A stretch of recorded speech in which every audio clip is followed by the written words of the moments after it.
Hey, good morning. Morning for me anyway. And this is informal video number 2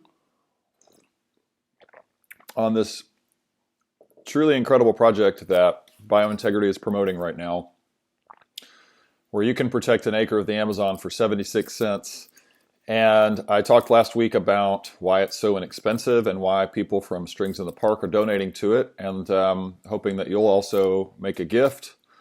It can be really small because of the extremely efficient costs and rewards of supporting this project. So we're going to talk a little bit about the climate system significance of this project today in this short video, and then compare that to the most recent technological fascination that seems to be sweeping the nation.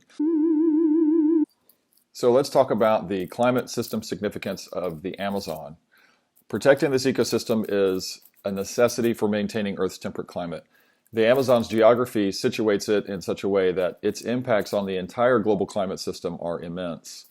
So there are sort of 4 giant areas here that people who care about stopping climate change and protecting our temperate climate and temperate weather should be aware of. Number 1, the emissions reduction value. The name of the game in solving the climate problem to most people is keeping greenhouse gases out of the atmosphere.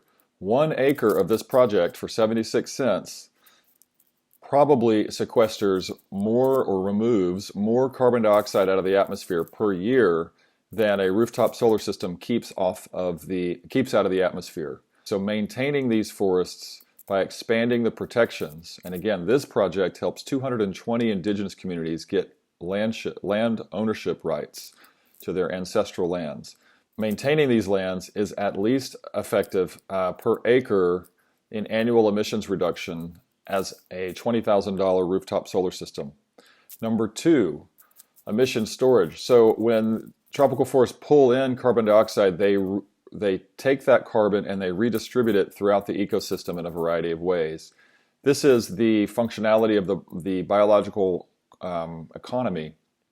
But each acre of this project stores and cycles somewhere in the range of 200 tons of carbon dioxide.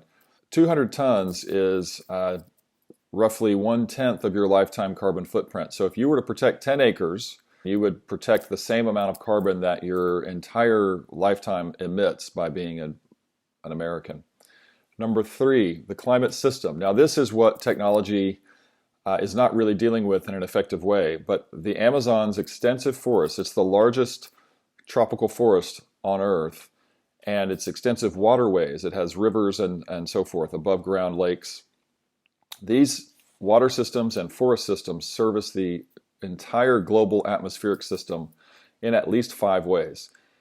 The 2 we talked about, they provide safe and giant long-term carbon storage and cycling, and they suck in carbon out of the atmosphere.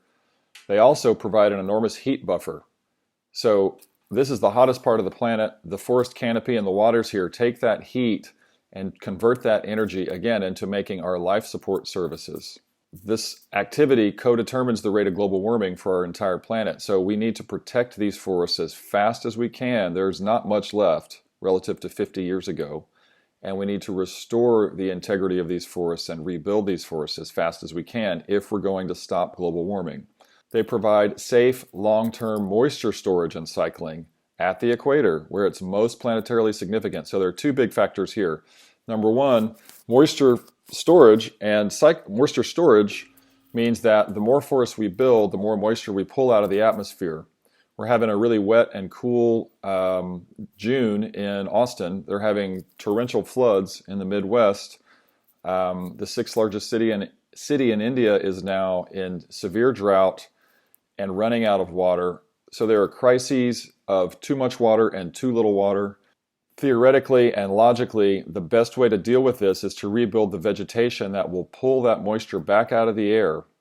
People talk about restoring the climate. I don't really believe that we can pull carbon out of the air that's already up in the upper atmosphere, but I do believe we can pull moisture out of the atmosphere that's in the lower regions.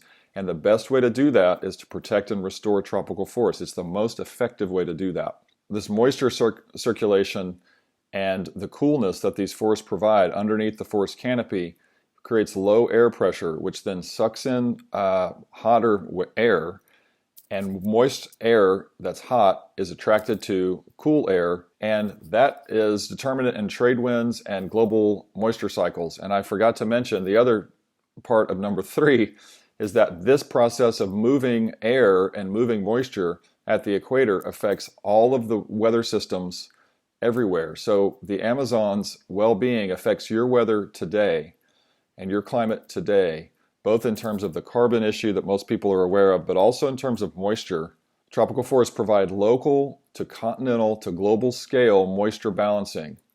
So again, this activity, this biological activity of moving moisture through the forests, holding onto some of it, growing more vegetation and more species, more animals, more insects, that has everything to do with how the moisture in our atmosphere is distributed.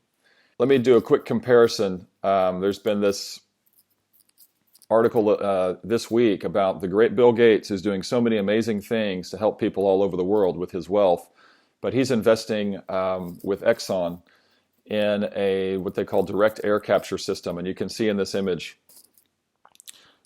direct air capture looks like a bunch of fans. That's great.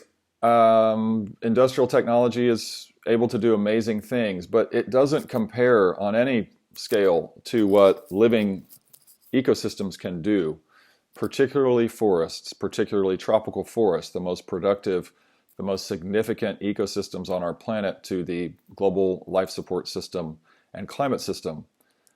Living forest systems.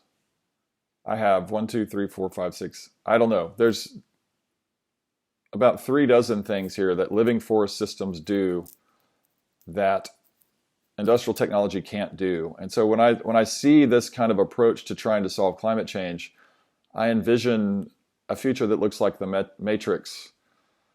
When I think about the future with a restored, vibrant tropical forest and vegetated system all over our planet, a regreening of the planet, I imagine a much brighter future where we can happily and pridefully raise our children and live out the rest of our lives and become better people.